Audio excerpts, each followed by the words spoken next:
చంద్రబాబు నాయుడు గారి భూదోపిడికి అడ్డుకట్ట వేసి జగన్మోహన్ రెడ్డి గారు 2500 ఎకరాల్లోనే భోగాపురం ఎయిర్పోర్ట్ని నిర్మించి ఈరోజు రాష్ట్ర ప్రజలకు అంకితం చేశారు.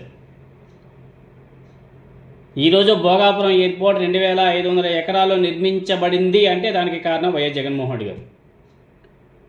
అదే భోగాపురం ఎయిర్పోర్ట్ని గతంలో నారా చంద్రబాబు నాయుడు గారు 15,000 ఎకరాల్లో నిర్మించాలని చెప్పేసి ప్రయత్నాలు చేశారు.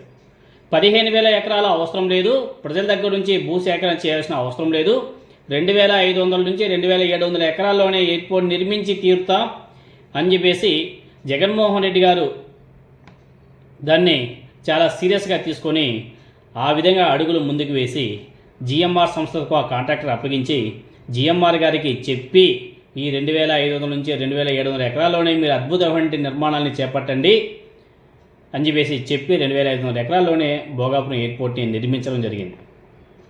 చంద్రబాబు నాయుడు గారి భూదోపిడీ నుంచి ఏ విధంగా అయితే భోగాపురం ఎయిర్పోర్ట్ని జగన్మోహన్ రెడ్డి గారు 2,500 ఎకరాల్లో నిర్మించబడ్డాడో అదేవిధంగా చంద్రబాబు నాయుడు గారి మరో భూదోపిడిని నుంచి అమరావతి ప్రజలను రక్షిస్తూ ఏదైతే మ్యావిగన్ అని చెప్పేసి ఒక ప్రతిపాదన చేశాడో అది కూడా ఫ్యూచర్లో సూపర్ సక్సెస్ కాబోతుంది.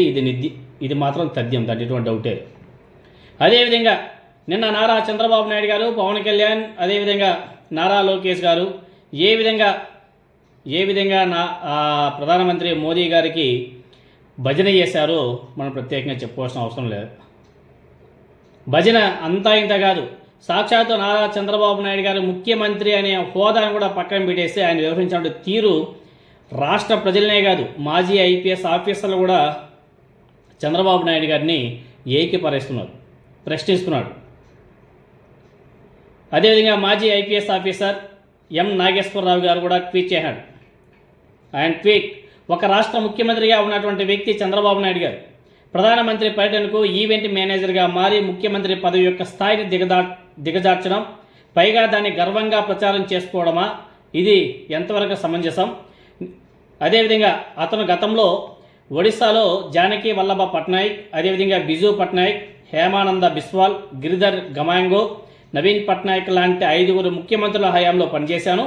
వారిప్పుడు కూడా తమ ముఖ్యమంత్రి హోదాను కాపాడుకుంటూ ప్రధానమంత్రిని ఒక సహచరుడిగా గౌరవించారే తప్ప తమ పదవిని ఏనాడో పలచన చేయలేదు. ఎంతటి పత్రం నారా చంద్రబాబు నాయుడు గారు అని చెప్పేసి మాజీ ఐపీఎస్ ఆఫీసర్ నాగేశ్వరరావు గారు చేసినటువంటి ట్వీట్. అంటే నిన్న నారా చంద్రబాబు నాయుడు గారు వ్యవహరించిన తీరు పట్ల ఒక నాగేశ్వరరావు గారే కాదు, చాలామంది ఐఏఎస్ ఆఫీసర్లు, చాలామంది మాజీ ఐపీఎస్ ఆఫీసర్లు, మాజీ ఐఏఎస్ ఆఫీసర్లు అందరూ కూడా తూర్పున పడుతున్నారు. చంద్రబాబు నాయుడు గారు వ్యవహరించాల్సిన శైలి అలా కాదు, అది కరెక్ట్ కాదు అని చెప్పేసి మాట్లాడుతున్నారు. అదేవిధంగా ఒకసారి నిన్న ఈ ముగ్గురు చంద్రబాబు గారు, నారా లోకేష్ గారు, అదేవిధంగా పవన్ కళ్యాణ్ గారు ఏదైతే భజన చేశారో ఆ భజన చూసిన తర్వాత నాకు ఒక డైలాగ్ ఒకటి బాగా గుర్తొస్తుంది. గతంలో కేసీఆర్ గారు ఆ డైలాగ్ని ఆయనే దాన్ని ప్రస్తావించాడు గతంలో.